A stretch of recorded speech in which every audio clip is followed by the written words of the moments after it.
It's vital that you choose your pricing strategy carefully. This is another one of those things that seems obvious, but it turns out there's a bunch of information about how to set a strategy for your pricing that a lot of people just don't know. I know I didn't know them, right? So did you know there's such a thing as fixed or dynamic pricing?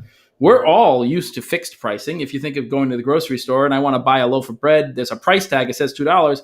It's a funny thing. If you go an hour or a day later, that price tag's probably going to say the exact same thing. All right. That's fixed prices.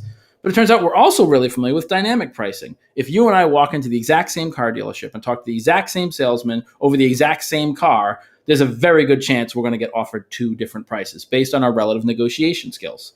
Right. So fixed and dynamic are different. You need to understand, given the climate of your customer, what are they used to paying? What is the right way to find the great price for your product? So common fixed strategies, there are three, right? So there's volume. If I buy one of them, I'll pay you X, but you'll give me a discount if I buy more than that.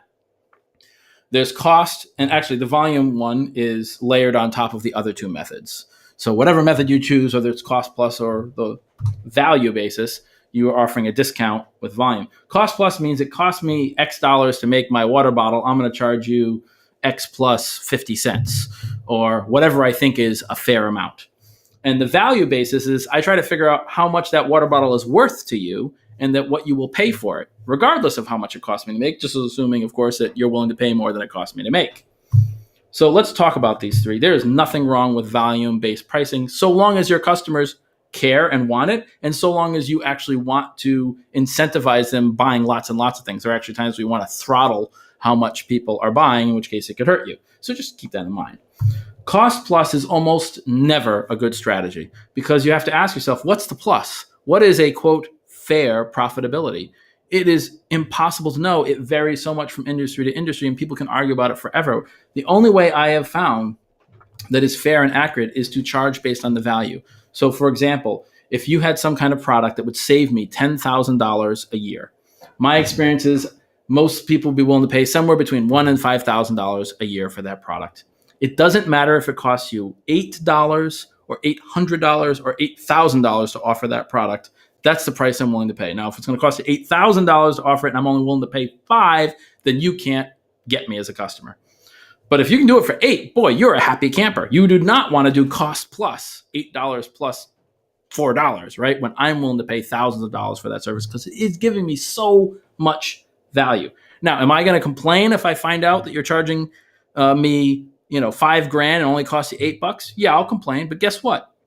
I will complain no matter what the price is. If the price is free, I will complain that the website is too slow. Humans always want more. Don't let that be the thing that bothers you.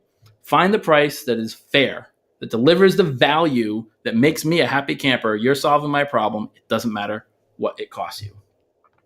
In dynamic, there's three ways to do it. There's negotiated, which is the example we did before with the car dealership.